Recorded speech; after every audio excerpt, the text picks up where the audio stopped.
No vídeo de hoje, algo com respeito ao governo eclesiástico. Um texto publicado no jornal Mensageiro da Paz entre os meses de outubro e novembro de 1959, escrito pelo pastor Alcebiades Pereira Vasconcelos. Seja bem-vindo ao Diário Pentecostal Historiando, análise histórica e crítica sobre o movimento pentecostal brasileiro. Se inscreva no canal e siga nossas redes sociais. O povo que não conhece a sua história está condenado a repeti-la. Havendo feito publicar um ligeiro estudo sobre o ministério cristão em nosso periódico, aventuramo-nos a acrescentar-lhe as notas seguintes, sempre com o propósito exclusivo de manifestar convicções pessoais e, consequentemente, sem o alvo de dogmatizar ou polemizar sobre o assunto. Em nossa experiência pastoral, havemos, por graça de Deus, servido por 3 vezes a igrejas com presbitérios organizados, aos quais honramos e em tudo quanto dependeu de nossa inexpressiva cooperação, procuramos fazer todas as coisas de pleno acordo com os mesmos, segundo as normas de governo encontradas, mesmo em contrário à nossa maneira de perceber e entender o ensino bíblico sobre governo eclesiástico, justamente porque, como dissemos, alguns jamais nos julgamos reformadores de costumes, etc. Porém, livres em Cristo e na Igreja, para manifestar o nosso pensamento, a fim de, se errados, virmos a ser instruídos na verdade bíblica, para que a sigamos sem desalinho, conforme nos propusemos ao aceitar o Salvador.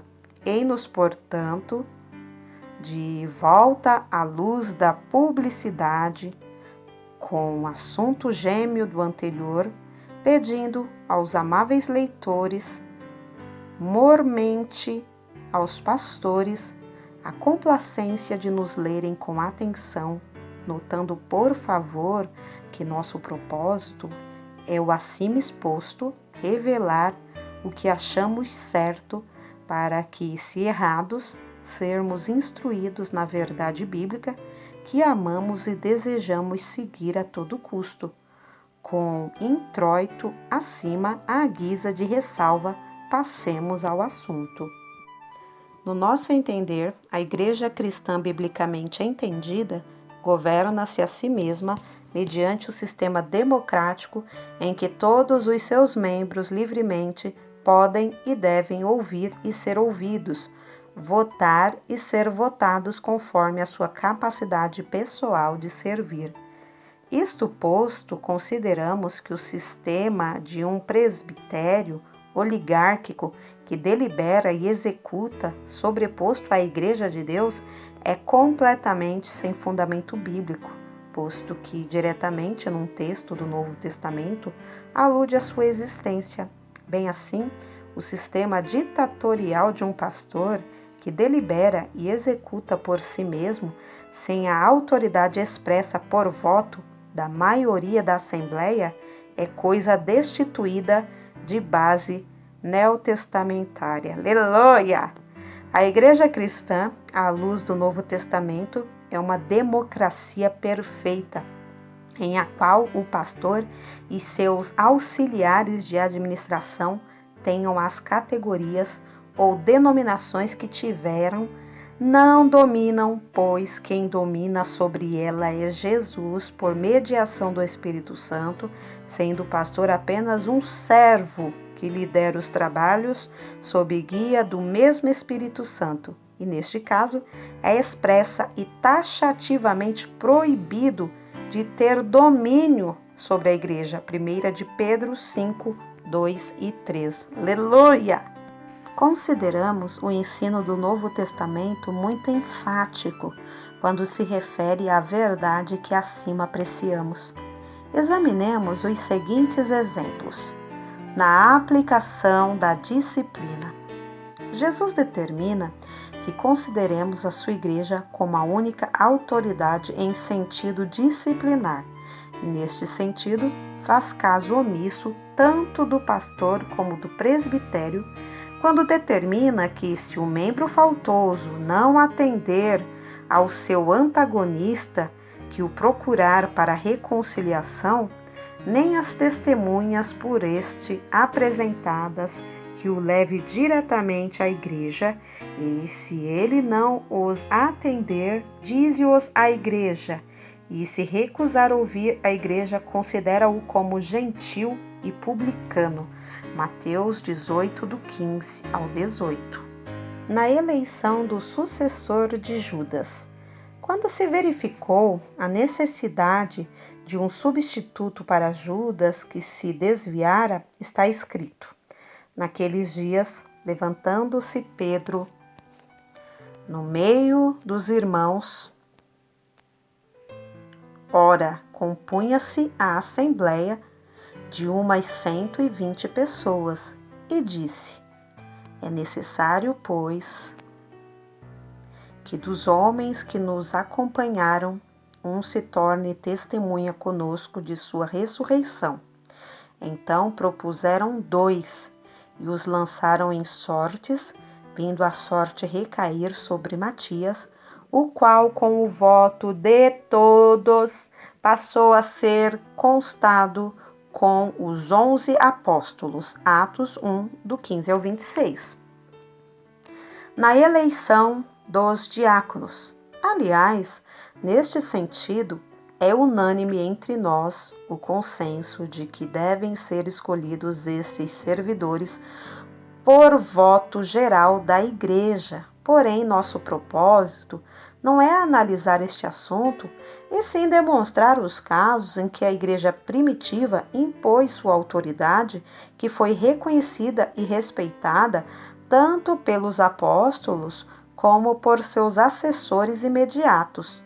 A frase grega topletos ton meteton está vertida na revisão autorizada por a comunidade dos discípulos, e 8 outras versões que consultamos a traduzem por a multidão dos discípulos. Uma ou outra tradução deixa claramente entendido que não imperou a vontade de um pastor ou de um presbítero, mas sim, então, os 12, convocando a comunidade dos discípulos, disseram: escolhei dentre vós 7 homens de boa reputação, cheios do Espírito Santo e de sabedoria, aos quais encarregamos deste serviço. Este parecer agradou a toda a comunidade e elegeram. Atos 6, do 2 ao 5. Na eleição de presbíteros. Do mesmo modo que os apóstolos procederam na escolha do sucessor de Judas e dos diáconos, fizeram Paulo e seus auxiliares nas igrejas entre os gentios, conforme o testemunho de Lucas, e promovendo-lhes em cada igreja a eleição de presbíteros, depois de orar com jejum. Atos 14, 23. Esse texto, em Almeida Antiga, reforça sobremodo o sentido da eleição, que se verifica nesse sentido, quando diz: por comum consentimento, eleito anciãos, o que evidencia haver sido eleições por voto unânime de cada igreja e não somente por mera maioria.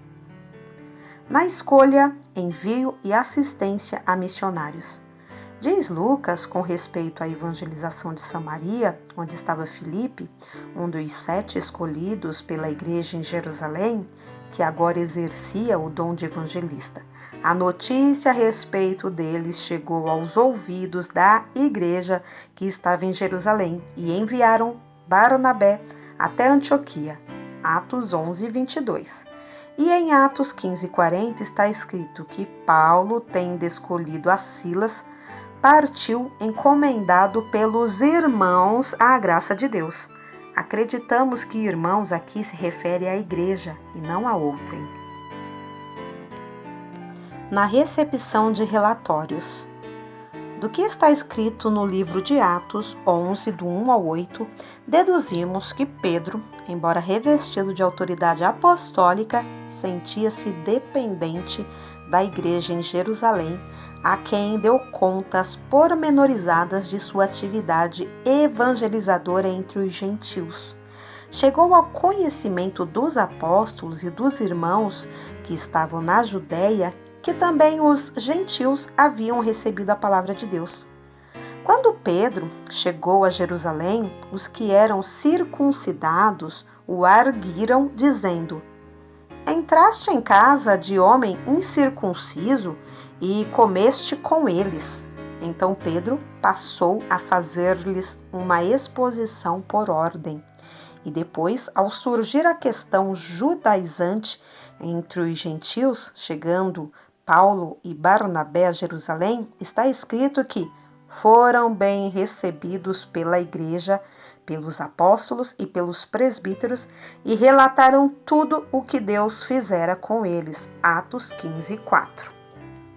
Segundo o testemunho insuspeito de Lucas 1, do 3 ao 4, Atos 1, do 1 ao 5, a igreja em Jerusalém sempre foi autoridade consultada e ouvida em todas as resoluções, conforme se depreende dos textos seguintes. Então pareceu bem aos apóstolos e aos presbíteros com toda a igreja, constando também do introito e saudação da carta que escreveram aos irmãos, às igrejas, dentre os gentios, a menção os irmãos, a igreja, os apóstolos e os presbíteros aos irmãos, às igrejas, dentre os gentios.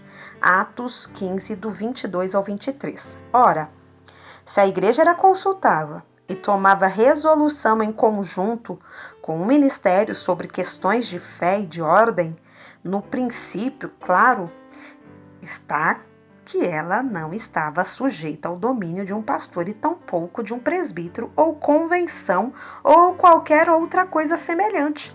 Todavia, dirá alguém que o verso 6 diz que foram somente os apóstolos e os presbíteros que se reuniram para examinar a questão. No entanto, diz-nos o verso 12: Então a multidão silenciou, passando a ouvir Barnabé e Paulo. Quer isto dizer que havia uma multidão de presbíteros na igreja em Jerusalém? Porque os apóstolos eram apenas 12. Pelo contrário, o mesmo termo grego que está em Atos 6 e 5, pletos, descrevendo a comunidade ou multidão dos discípulos, quando da escolha dos diáconos, também está aqui em Atos 15 e 12, para descrever a multidão ou comunidade que se calou para ouvir. Ora, esta era uma e a mesma multidão ou a comunidade cristã de Jerusalém, a igreja ali sediada e não outra. E se ela se calou para ouvir, logicamente é porque estava falando, tomando parte ativa e direta nos debates ali verificados. Firmados nas razões acima transcritas, dizemos que, ao nosso entender, a igreja local, assistida pelo Espírito Santo e liderada por seu ministério, é a suprema autoridade humana na esfera espiritual desta vida, reconhecida por Deus no Novo Testamento. E reconhecemos mais que o ministério é constituído de cooperadores de Deus, 1 de Coríntios 13, 9, a serviço das igrejas locais, como servo e não como Senhor. E ainda reconhecemos que qualquer tipo de governo que coloquemos sobre a igreja local, seja ele ministerial, presbiterial, convencional, episcopal ou qualquer outro, será mero arranjo humano sem apoio fundamentado nos dispositivos do Novo Testamento. Todavia, assim crendo, não nos propomos em qualquer hipótese em mudar o sistema estabelecido entre nós, embora possa isto parecer uma incoerência de nossa parte. Assim o fazemos porque não temos chamado para ser reformadores e porque acreditamos ser isso questão secundária que em nada afeta a salvação da alma. Por estranho que pareça, a palavra presbitério ocorre, se não nos equivocamos, apenas uma vez em todo o Novo Testamento, em 1 de Timóteo 4,14, e mesmo assim, levada em consideração à luz do seu paralelo de 2 Timóteo 1,6, e examinado ambos os textos à luz de todo o conteúdo do Novo Testamento, deixa-nos num penoso suspense, porque nos leva à conclusão de que trata de um ajuntamento de pastores ao invés da instituição que em nossos tempos conhecemos com este nome em nosso meio. Parece uma coisa proposital que o Espírito Santo, a inspirar Paulo e os outros apóstolos, escritores a escrever as suas cartas doutrinárias, haja endereçado-as diretamente às igrejas, olvidando até mesmo os seus pastores com apenas uma exceção, e não diz em qualquer delas uma só palavra que seja com respeito a qualquer suposto corpo governativo das mesmas. Não é demais citar a própria Bíblia. Portanto, vejamos Romanos 1,7. A todos os que estáis em Roma, amados de Deus, chamados para serdes santos, graça a vós outros e paz da parte de Deus nosso Pai e do Senhor Jesus Cristo. 1 de Coríntios 1:2. A Igreja de Deus que está em Corinto, aos santificados em Cristo Jesus, vocacionados para serem santos. 2 de Coríntios 1:1. A Igreja de Deus que está em Corinto e a todos os santos em toda a Acaia. Gálatas 1:2, às igrejas da Galácia, graças a vós outros e a paz da parte de Deus nosso Pai e do Senhor Jesus Cristo. Efésios 1:1, a todos os santos que vivem em Éfeso e fiéis em Cristo Jesus. Filipenses 1:1, a todos os santos em Cristo Jesus, inclusive os bispos e diáconos que vivem em Filipos. Aqui temos a única exceção.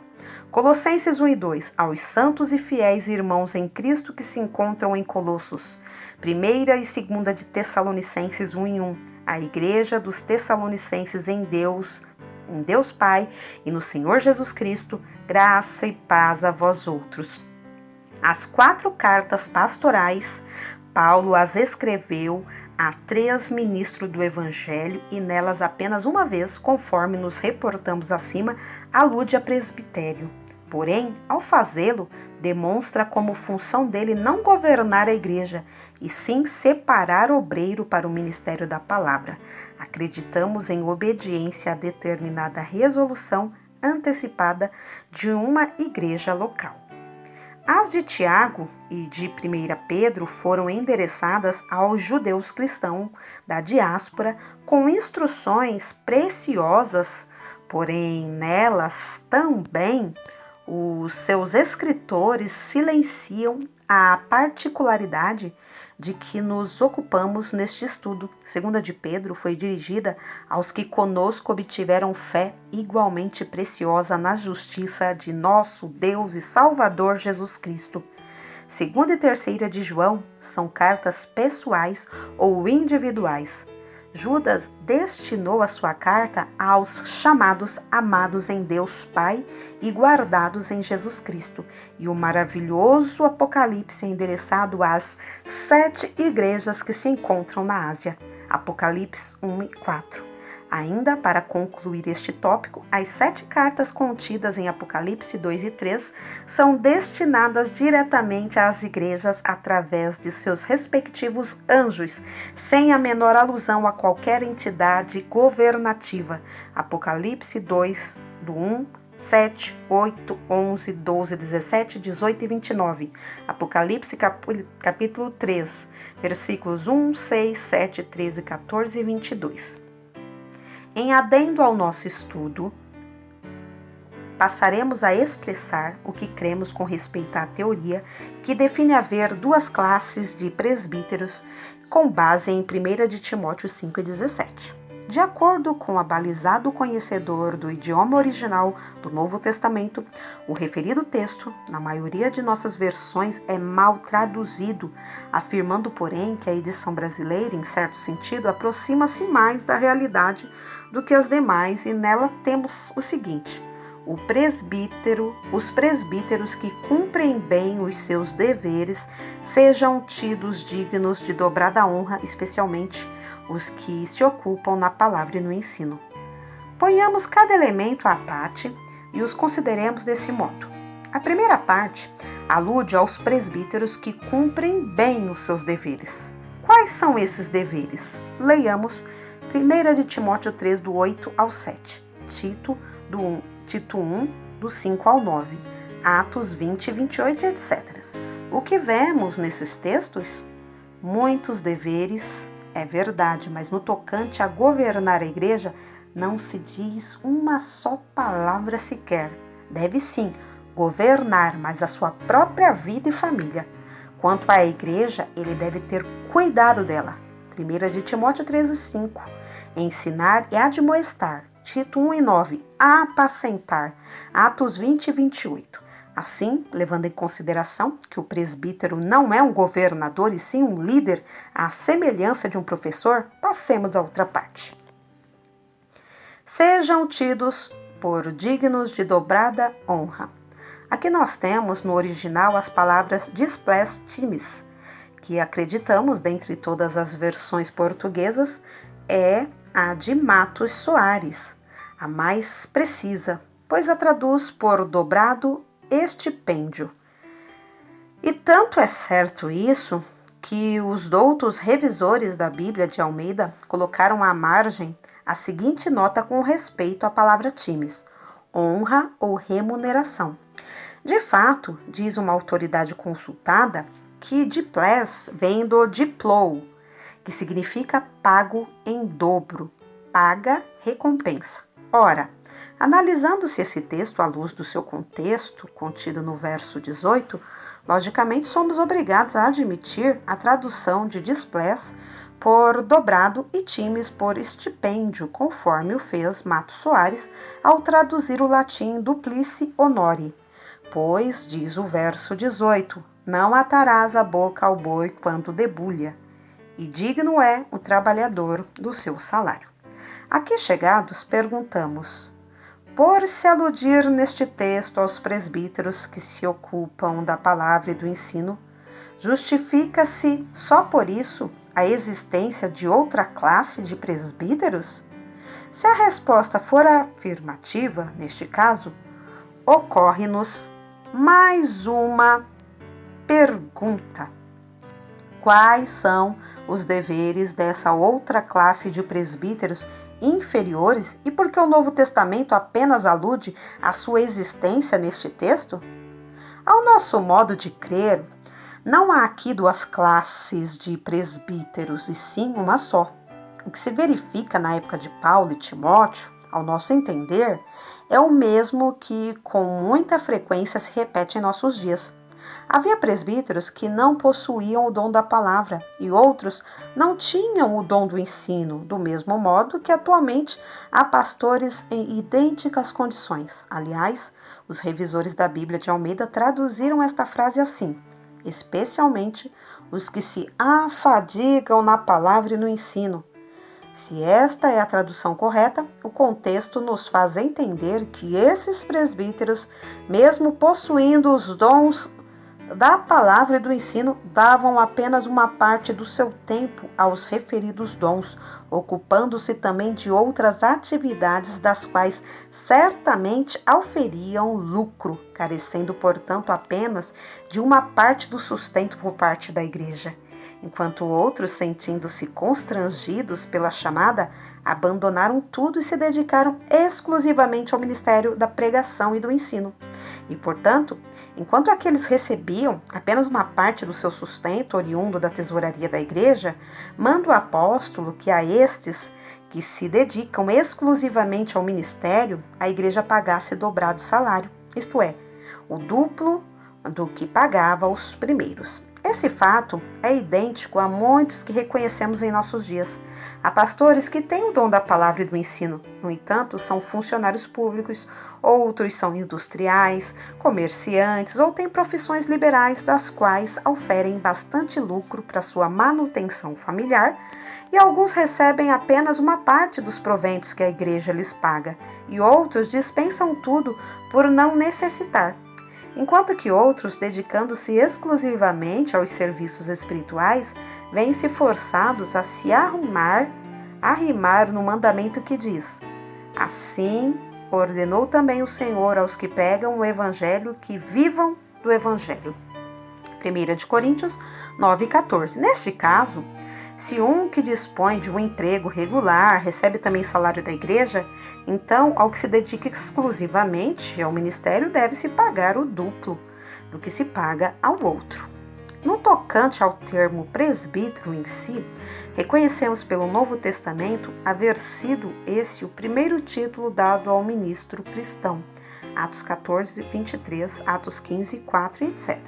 E admitimos, por inferência, que esse título tenha vindo do hebraico zaken, ancião, através do grego presbúteros, velho, pois é notório que os cristãos hebreus, reconhecendo seus líderes nacionais por este designativo, o usassem para designar os seus líderes espirituais na comunidade cristã. Até aqui, nada vemos demais.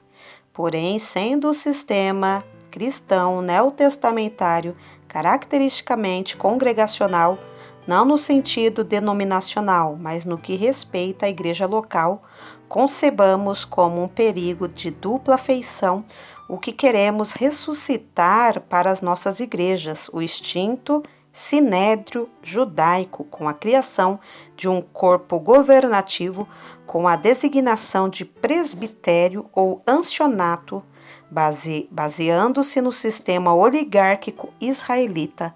O duplo perigo que vemos é o seguinte: primeiro, o de deixarmos a feição bíblica congregacional da igreja, de governar-se a si mesma através do consenso cristão do voto unânime, ou pelo menos da maioria de seus membros, para darmos lugar ao sistema oligárquico de um pequeno sinédrio legislativo executivo sobre a Igreja de Deus, que facilmente a levará ao seguinte perigo ainda pior: o sistema de hierarquia eclesiástica, que, pelo adotado, já se esboça de modo bem acentuado entre nós na Assembleia de Deus no Brasil, pois aquilo que no cristianismo primitivo demorou 5 séculos para se generalizar entre nós, com outros nomes, se generalizou em apenas 40 anos, e o que na igreja apóstata deste último tempo custou ainda mais tempo para vingar entre nós, em alguns setores,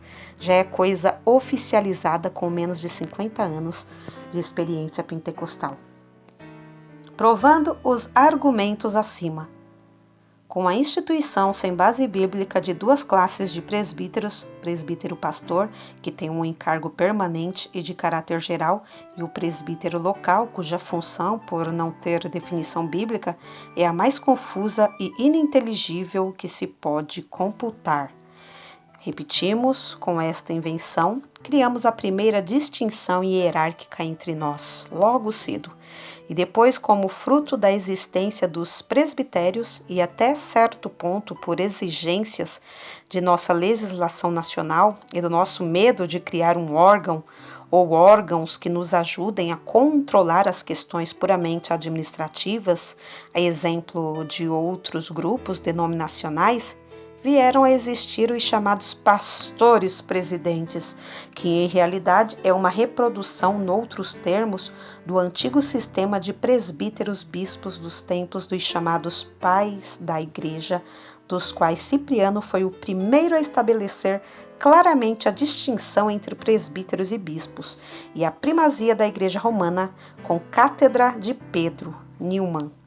Deste modo, criado e estabelecido, a inovação de pastores presidentes começou a surgir, em alguns setores, outro grau de nossa já avultada hierarquia, a de gestores gerais, pastores de pastores.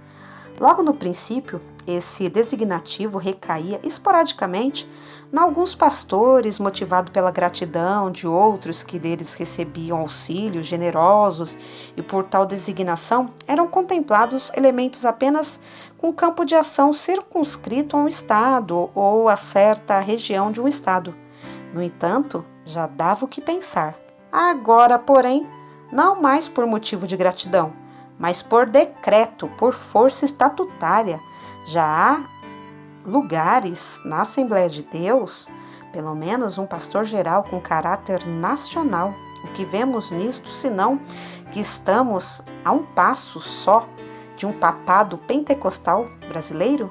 Daí a infabilidade é apenas um salto e talvez não muito grande, porque os profetas estão aí mesmo para proclamarem a inovação. Diz o adágio popular que o pior cego é aquele que não quer ver. Esperamos que tal sentimento não seja o nosso sentimento nacional, mas se o for, então despertaremos tarde demais. Que Deus tal não permita. Amém. Alcebiades Pereira Vasconcelos, Jornal O Mensageiro da Paz.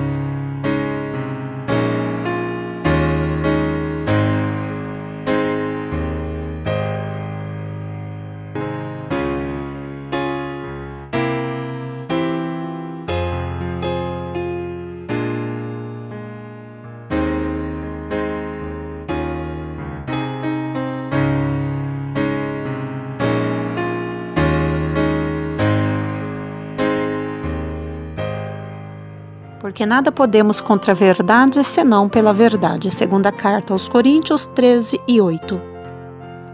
Se você gostou do conteúdo deste vídeo, se inscreva no canal, deixe o seu joinha, compartilhe e ative o sininho para receber do YouTube as notificações dos novos vídeos.